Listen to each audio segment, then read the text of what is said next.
இது மகிமை நேரம். ஆண்டவராகிய இயேசு கிறிஸ்துவின் ஈடு இணையற்ற நாமத்தில் மகிமை டிவி நேயர்களை அன்புடன் வாழ்த்தி வரவேற்கிறேன். இந்த நாட்களில் கர்த்தர் அருவருக்கிற காரியங்களை குறித்து நம்ம தியானித்து வருகிறோம். இந்த நாள்ல ஒரு காரியத்தை குறித்து தியானிக்க போகிறோம். நீதிமொழிகள் 6:19 இப்படி சொல்லப்பட்டிருக்கிறது: அபத்தம் பேசும் பொய் சாட்சி இது கர்த்தர் அருவருக்கிற காரியங்கள்ல ஒன்று. அபத்தம் பேசும் பொய் சாட்சி, ஒரு பொய்யான குற்றச்சாட்டு ஒரு நிரபராதியை என்ன செய்யும்? நிரபராதிய உயிரை எடுத்துக்கொள்ளுமா அப்படின்னு ஒருவேளை நம்ம யோசிக்கலாம். ஆனா பொய் பேசுவது ஒரு பெரிய பாவம்.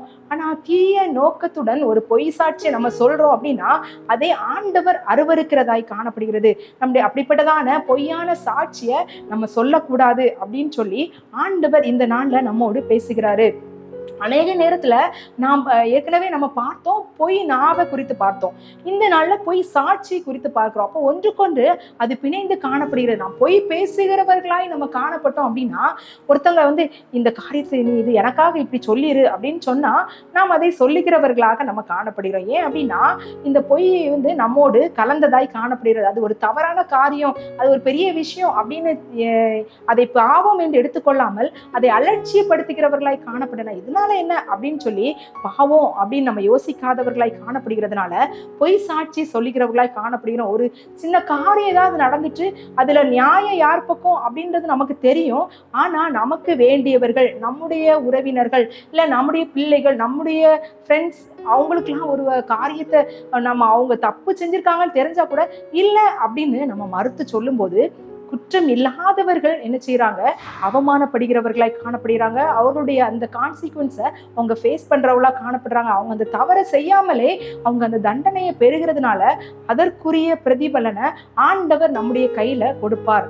அதனால நாம் பொய் சாட்சி நம்ம என்ன செய்யக்கூடாது? சொல்லக்கூடாது. பொய் சாட்சி ஒரு நிரபராதி என்ன செய்யறது? பலிகடா ஆக்குறது. அவங்க தப்பு செய்யல, ஆனா அவங்க அதுக்குரிய தண்டனையை பெற்றுக்கொள்ளுகிறார்கள். இதுக்கு ஒரு உதாரணமா நம்ம நாபோத்தின் வாழ்க்கையை குறித்து நம்ம தியானிக்கலாம். ஆல்ரெடி நம்ம இந்த காரியத்தை குறித்து நம்ம தியானித்தோம். ஆனா இந்த நாள்லயும் அதே காரியத்தை குறித்து நம்ம தியானிக்க போகிறோம். இந்த நாபோத்துக்கு அந்த திராட்சை தோட்டம் இருக்கிறது. இந்த திராட்சை தோட்டம் அது அவனுடைய பிதாக்களின் சுதந்திரமா இருந்ததுனால அதை அவன் ஆகாபுக்கு நான் தரமாட்டேன் அப்படின்னு சொல்றான். அவன் ராஜாவை குறித்து வேற எந்த காரியமா அபத்தம் பேசல. ஆனா இந்த ராஜா என்ன செய்யறாரு? அதை ராணி இடத்துல, எசபேல் இடத்துல சொல்லும் போது எசபேல் என்ன பண்ணுகிறா அப்படின்னா இந்த நாபோத்தின் திராட்சை தோட்டத்தை பெற்றுக்கொள்ளணும் அப்படின்றதுக்காக ஒரு பெரிய ஐடியா பண்றாரு. நீ ராஜா, நான் எப்படியாவது உங்களுக்கு பெற்று தருவேன் அப்படின்னு சொல்லிட்டு பேலியாளின் மனுஷராகிய 2 பேரை பொய் சாட்சி சொல்வதற்காக அங்க என்ன செய்கிறா? அவள் தயார்படுத்துகிறாரு. உபவாசம் அப்படின்னு சொல்லி இந்த நாபோத்தை வர சொல்லி அவன் தேவனையும் ராஜாவையும் நிந்தித்தான் அப்படின்னு சொல்லி ஒரு பொய்யான குற்றச்சாட்டு, பொய்யான சாட்சிகள் 2 பேர் சொன்னதுனால அவன் என்ன செஞ்சாங்க? கல்லறியுண்டு அவன் கொலை செய்யப்பட்டான். அப்போ இந்த பொய்யான சாட்சி ஒரு நிரபராதிய பலிகடா ஆக்குவதற்கு இந்த எசபேல் ஒரு மிக முக்கிய காரணமாய் காணப்படுகிறாள். இப்போ நம்முடைய வாழ்க்கையை சற்று சிந்திக்க நாம் அழைக்கப்படுகிறோம். ஒரு சின்ன காரியம் தான் இது. இவங்களுக்கு சொன்னா எனக்கு வேண்டியவங்களுக்கு நன்மை கிடைக்கும், என்னுடைய பிள்ளைகளுக்கு நன்மை கிடைக்கும், என்னுடைய குடும்பத்தினருக்கு நன்மை கிடைக்கும், அதனால இந்த காரியத்துல நான் பொய் சாட்சி சொல்றேன் அப்படின்னு சொல்லி நியாயப்படுத்த நம்ம முடியாது. ஏன்னா மற்றவர்கள் முன்பதாக அந்த பொய்கள் ஏற்றுக்கொள்ளப்படலாம். ஆனா ஆண்டவருடைய சன்னிதானத்துக்கு முன்பதாக நாம் குற்றவாளிகளாக தான் இருப்போம். நாம் குற்றமற்றவர்களா இருக்க முடியாது. அந்த பொய் சாட்சினால மற்றவர்கள் தண்டிக்கப்பட்டதை நிமித்தமாக வருகிற காரியங்களுடைய தீமைகளை நாம் சந்திக்க வேண்டியது அவசியமாய் காணப்படுகிறது. ஏன் அப்படின்னா ஆண்டவர் அருவருக்கிற காரியத்தை நம்ம செய்கிறோம். ஆண்டவர் அருவருக்கிற காரியத்தை செய்யும் போது அதற்குரிய தண்டனையை நாம் பெற்றுக்கொள்கிறவர்களாய் காணப்படுவோம். தேவன் சத்தியபரர். முதலாவது நம்ம பார்த்தோம், இந்த பொய் சாட்சி நிரபராதிய பலிகடா ஆக்குகிறது அப்படின்னு பார்க்கிறோம். ஆனா அடுத்ததாக நம்ம என்ன பார்க்க போறோம் அப்படின்னா, தேவன் சத்தியத்தின் பக்கம் நிற்பார் அப்படின்னு நம்ம பார்க்க போறோம். ஆண்டவர் சத்திய தேவன், சத்தியம் உள்ளவர், அவர் உண்மை உள்ளவர், அவர் தான் சத்தியம். ஆனா அவர் சத்தியத்தின் பக்கம் தான் நிற்பாரு.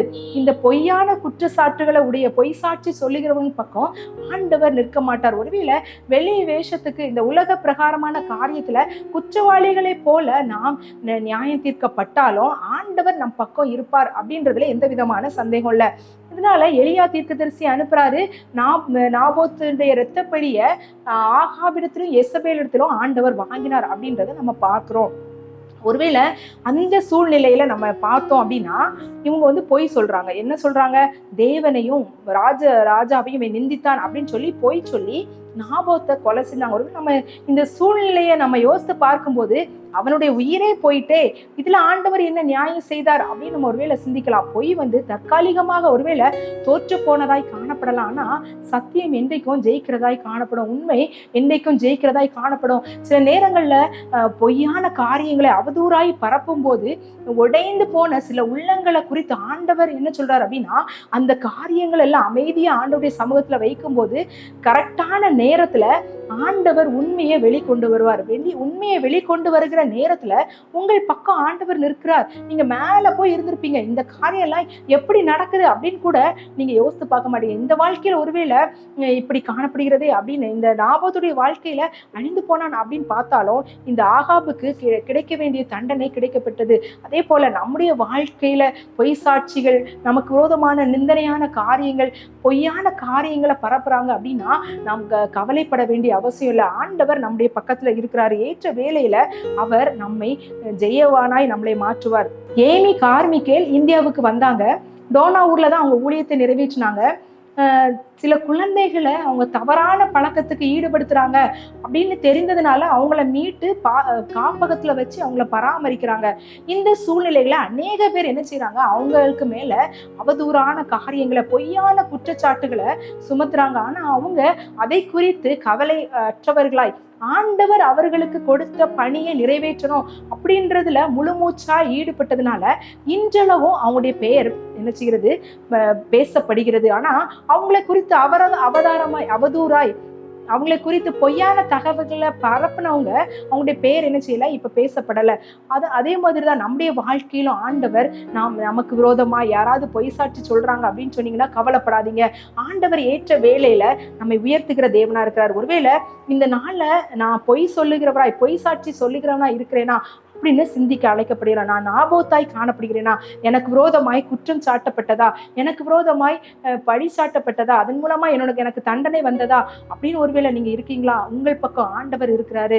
இல்ல நீங்க எசபேலை போல பொய் சாட்சியை செட் பண்ணுகிற ஆளா இருக்கிறோமா, இல்ல பொய் சாட்சி சொல்லுகிறவனா இருக்கிறோமா அப்படின்னு நீங்க இருந்தீங்க அப்படின்னா இந்த நாள்ல மனம் திரும்ப அழைக்கப்படுகிறோம். ஆண்டவர் இந்த நாள்ல அதை குறித்துதான் பேசுறாரு. ஏன் அப்படின்னா இந்த பொய்க்கு பிதாவாகிய பிசாசினால நம்ம இருந்தோம் அப்படின்னா தான் நாம் பொய் சாட்சி சொல்லுகிறவர்களாய் நம்ம காணப்படும். நாம் யாருடைய குணத்தை பிரதிபலிக்கிறவர்களாய் காணப்படுகிறோம்? சத்திய பரனாகிய தேவனுடைய குணத்தை பிரதிபலிக்கிறோமா, இல்ல பொய்க்கு பிதாவுமாகிய பிசாசுடைய குணத்தை பிரதிபலிக்கிறோமா?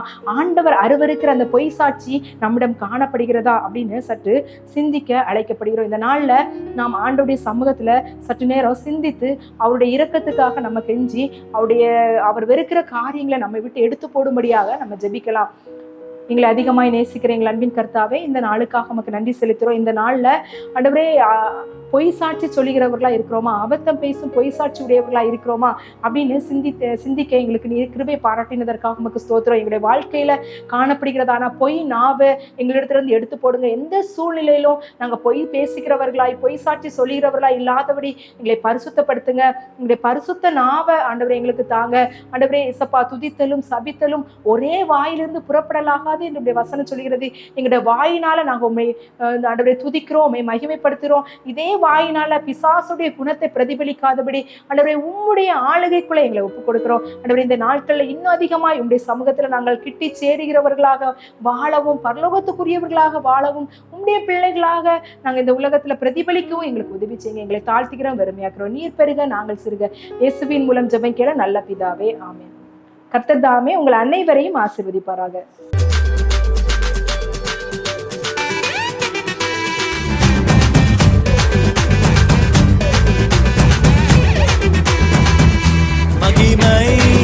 மகிமை